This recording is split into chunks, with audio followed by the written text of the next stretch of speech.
Yo, what is up, fam? It's your boy Legend, and I am back with another video. You already know what this is just by looking at the thumbnail. Now, if you guys like this video, make sure you hit that like button, subscribe while you're at it. Remember, the like goal for today's video is going to be 5 likes as usual. But without further ado, let's get into this intro so we can start this. What if? Over this.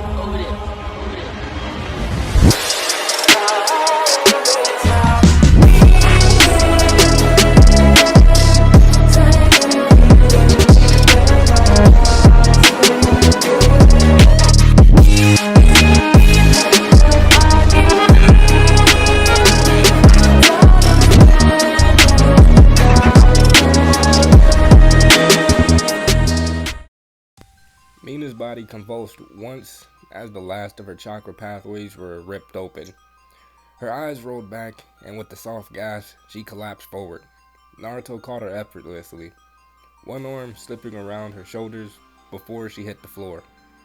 Her breathing was shallow but steady, and still alive. The expression blank. Naruto shifted her weight in his arms and carried her to a simple cot that he had prepared against the far wall. He laid her down gently, carefully, to turn her on her side in case of vomiting or spasms. A thin blanket was tossed over her trembling form. He stood there for a moment, studying her. The girl would survive. She would be stronger if she lived through the night. Naruto cocked his head slightly, sensing a flicker of movement outside the house. His voice was calm, almost bored, as he called out without looking. "Come in, Sasha." A sharp intake of breath outside the door betrayed her shock. A few seconds later, Sasha Browse pushed the door open, stepping inside like a guilty child caught stealing bread. Her wide brown eyes locked on Mina's unconscious body, then darted nervously to Naruto. He leaned casually against the wall, arms crossed. I didn't know you were... I wasn't," Sasha stammered. Naruto interrupted without a hint of warmth. "You were spying. Doesn't matter." He pushed off the wall and approached her slowly, each step deliberate. Sasha instinctively backed up, before forcing herself to stand her ground. "She survived," Naruto said simply, tilting his head toward Mina. "I carved open her chakra network from scratch." Sasha paled. She opened her mouth to ask something, maybe why, but cold disinterest in Naruto's eyes froze the words on her tongue. "It was necessary," he said, "and dangerous. She's lucky." His gaze sharpened. "You will not speak of this to anyone. Not until I say otherwise." There was no threat in his voice. No anger, just cold certainty that if Sasha disobeyed, the consequences would be absolute. Sasha swallowed thickly and nodded. Naruto said nothing more. He simply turned his back and returned to his silent vigil of Mina. 6 a.m. the next morning. The rising sun barely brushed the training field with light when Naruto stood before his assembled students. A thin mist clung to the grass, curling around their boots. The air was cold enough that Sasha and Mina shivered slightly in their uniforms. Naruto, as always, wore only his simple black shirt and loose pants, entirely unaffected by the chill. "All of you, attention," Naruto ordered, his voice cutting through the fog. His students, Sasha, Mikasa, Ani, Mina, and a few others, hand-picked recruits, snapped to attention, standing rigidly in line. Naruto's gaze swept across them, sharp, measuring, judging. "Mina," he said, voice flat. Mina blinked, surprised to be called first, but quickly stepped forward, nerves twisting in her gut. Before she could even process what was happening, Naruto's hand flickered. A silver gleam, too fast to see, flew through the air. A knife. Mina's instinct screamed. She twisted her body to the side just in time. The knife hissed past her cheek. so close she could feel the wind it stirred. The others gasped in shock. They hadn't even seen the knife move. Before Mina could recover, Naruto was on her. He attacked without hesitation, moving with a speed that blurred the edges of his form. His fist and feet came at her from impossible angles, each blow sharp, clean, and brutal. Mina barely managed to dodge the first strike, a sweeping kick that would have broken her ribs. She threw her arms up in a hasty block against a vicious punch, feeling the raw force behind it rattle her bones. Instinct took over. She ducked low, spun, jumped back, movements faster than she ever thought herself capable of. Naruto pressed the attack, using only a fraction, 6% of his godlike strength. Yet every movement was a test, a lesson, and a warning. He wasn't trying to kill her. He was forging her. Mina stumbled once, barely avoiding a palm strike that would have crushed her sternum. But she kept moving, blocking, dodging, and reacting. Finally, with a twist of her wrist, Naruto stepped back, ending the assault as suddenly as it had begun. The field fell silent except for Mina's ragged breathing. Naruto's expression didn't change. He let the silence stretch long enough for the tension to choke the air. Then he spoke. "That," he said, voice steady, "is what happens when your chakra network is open." Mina blinked at him, stunned. Her muscles trembled with adrenaline. She could feel it, the raw power humming underneath her skin, strength she didn't know she had. Naruto turned to the others, who were staring wide-eyed at Mina like she had grown wings. "I will not be doing this for everyone," Naruto said bluntly. "Carving open someone's chakra network is dangerous. If your body or spirit isn't strong enough, you die." His gaze hardened, daring anyone to object. No one spoke. He continued, tone cold and uncaring as before. Mina survived because she was desperate enough to live. That's it. It was not skill. It was not luck. He took a slow breath and then added, "Understand this. Strength is earned, not gifted. If you want it, you'll bleed for it." The students stood frozen, processing his words. Naruto glanced at Mina again and noticed the damage. Her shirt was shredded from the spar, torn across her shoulder and down her side, exposing pale skin underneath. She flushed a deep crimson, realizing it at the same time he did. Without a word, Naruto shrugged off his jacket, a black fitted piece he rarely wore, and draped it over his shoulders. "Cover up," he said simply. Mina's still red face mumbled a thank you under her breath, clutching the jacket close. But as Naruto moved, the others couldn't help but notice. With the jacket gone, his body was fully exposed to the cool morning air, a sculpted physique built for years of brutal combat. His shirt clung to the sharp lines of muscle, a defined six-pack, broad shoulders, and lean strength that practically radiated off of him. Sasha's mouth fell open slightly before she hastily looked away, cheeks burning. Annie, usually stoic, blinked and coughed awkwardly, a pink flush creeping up her neck. Even Mina, still clutching the jacket, risked a peek before snapping her eyes back down to the ground, mortified. Mikasa, ever the composed one, turned her head to hide her reaction, but her ears betrayed her, glowing red. Naruto, oblivious to the chaos he had caused, turned back toward the lying students. "We start real training now," he said, voice hard. "No more mercy." The words hit harder than any threat. Every one of them straightened, the weight of the moment sinking into their bones. The era of coddling was over. Under Naruto, they would either become monsters capable of surviving the hell to come, or they would break. And they would be no pity either way. 1 week had passed since Mina's chakra network had been carved open. And in that time, everything had changed. The recruits trained harder than ever under Naruto's merciless eyes. His brutal sparring, his flawless precision, and his cold, godlike presence pushed each of them beyond their breaking points and built them stronger. Mina, Sasha, Ani, and Mikasa had already begun to adapt, their bodies growing leaner, their movements sharper, and the others looked on with awe and envy. But there was more to it. Mikasa had watched Naruto closely all week, studying every word, every flick of his hand. She understood the concept of chakra now. Naruto had explained it with surprising clarity. Energy networks, spiritual and physical balance, internal gates.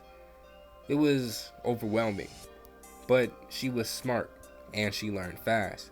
And yet, Naruto did things chakra shouldn't allow. He moved in ways that defied gravity. He healed wounds too deep to close. He silenced the air around him with a thought. She confronted him at dawn when the others were still asleep. "You're hiding something," Mikasa said quietly. Naruto stood at the edge of a cliff, overlooking the forest, eyes half-lidded in meditation. He didn't turn to face her.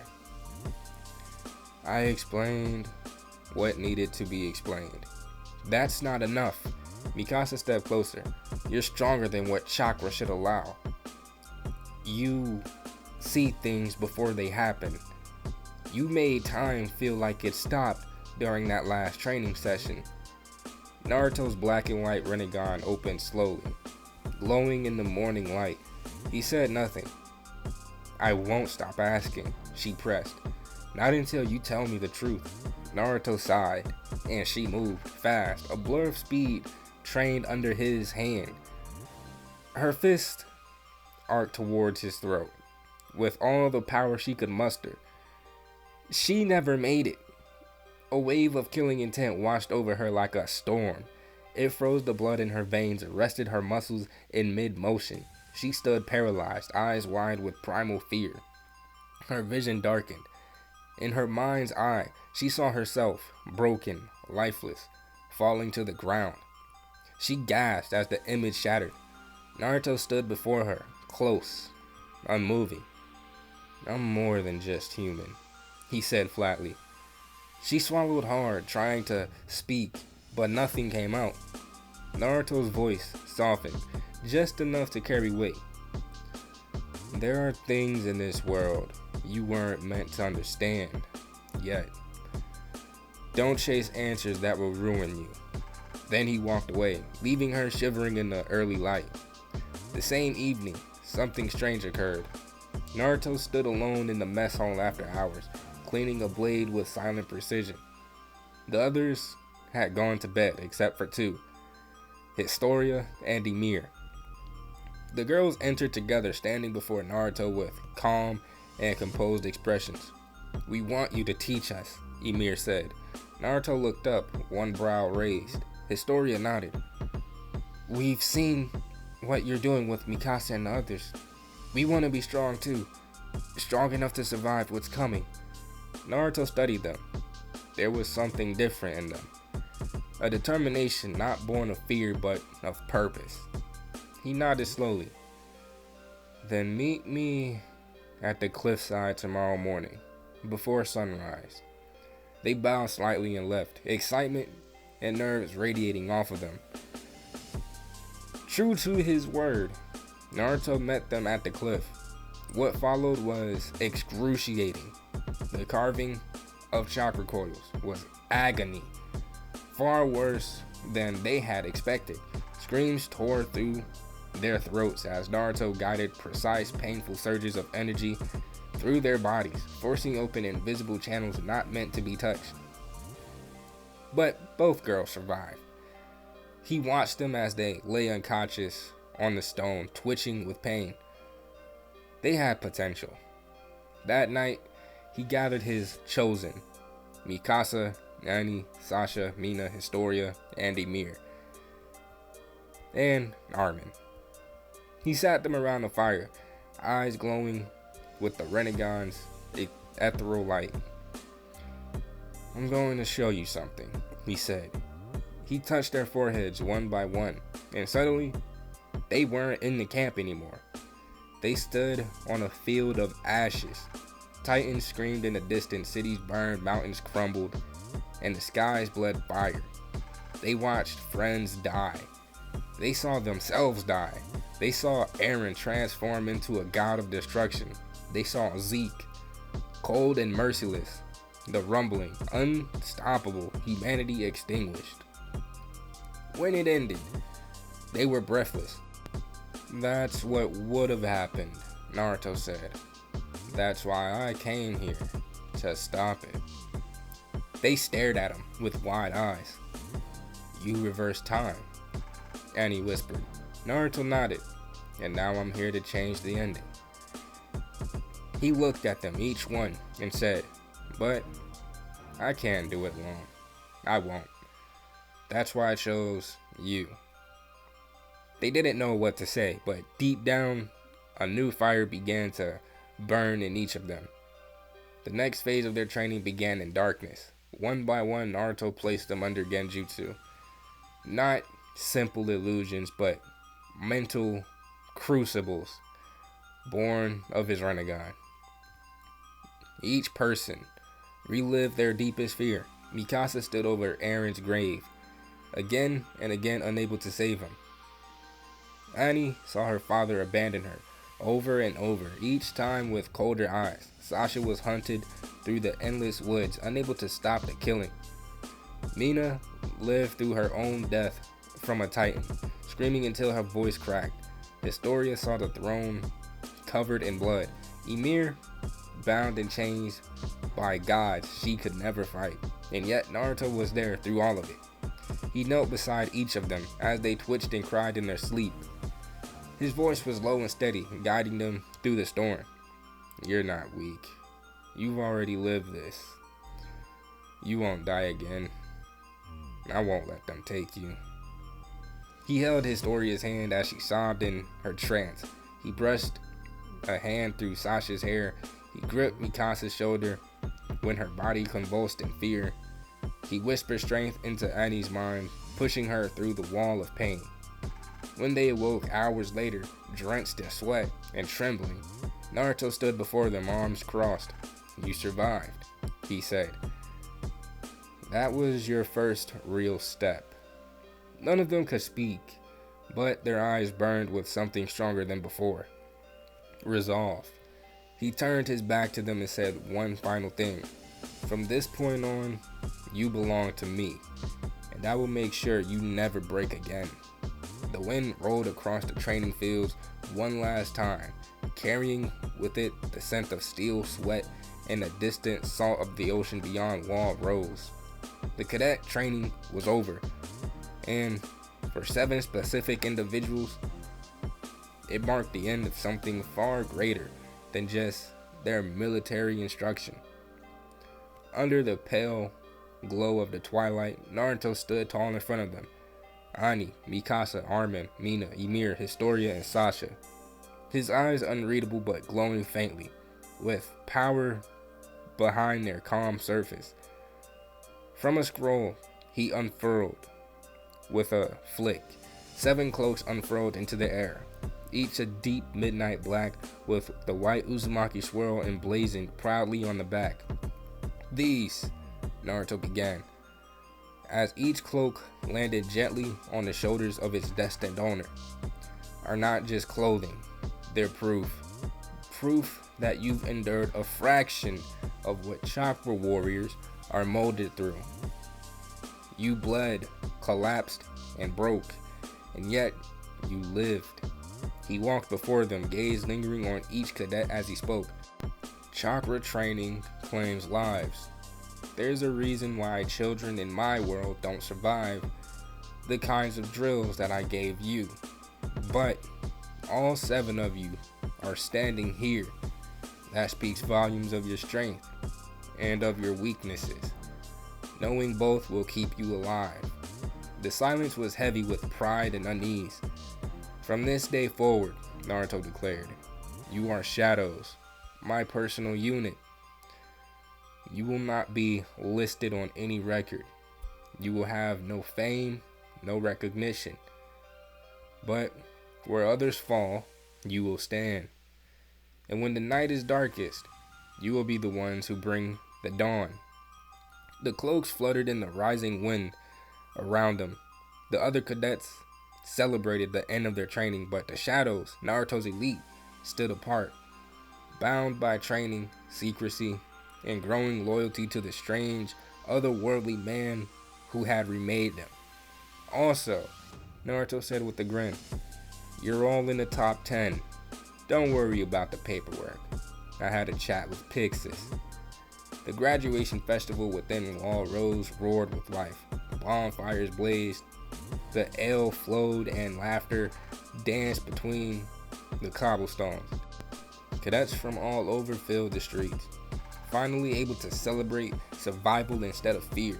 High above them, seated on the stone edge of Wall Rose, Naruto overlooked the festival, the breeze gently brushing back his golden hair. Beside him, Ymir leaned back on her elbows, chewing dried meat with a half smile.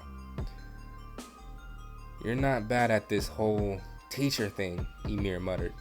Naruto didn't respond immediately. His eyes flicked sideways to her before turning back toward the darkened land beyond the wall. You're doing a decent job pretending you're not the Jaws Titan. The chewing stopped. Ymir went completely still, her eyes narrowing. Her hand tightened on the meat. What the hell did you just say? You heard me. Naruto kept his voice light, as if discussing the weather. You don't need to worry though. I like you. Your secret's safe. Same with Ani. Ymir's head snapped towards him. What? Ani? Naruto smirked. Didn't know that, did you? Guess your little Titan club isn't as tight as you thought. Before Ymir could fire back, a deafening roar of thunder cracked the sky. A flash of yellow lightning blinded the horizon. And then, looming over the far edge of Wall Rose, the colossal Titan appeared. Its skinless form sizzled with heat, steam rolling in thick waves. The massive head turned slowly, hollow eyes casting judgment on the tiny figures below. Naruto sighed, rising to his feet and brushing off his cloak. 3 minutes late. I was starting to think this event got skipped. Ymir blinked at him. You knew this would happen? Naruto didn't answer. Instead, a thud landed beside him. Eren. The wall has been breached, Eren shouted. Everyone move to defensive positions. We need to... Shadows. With me.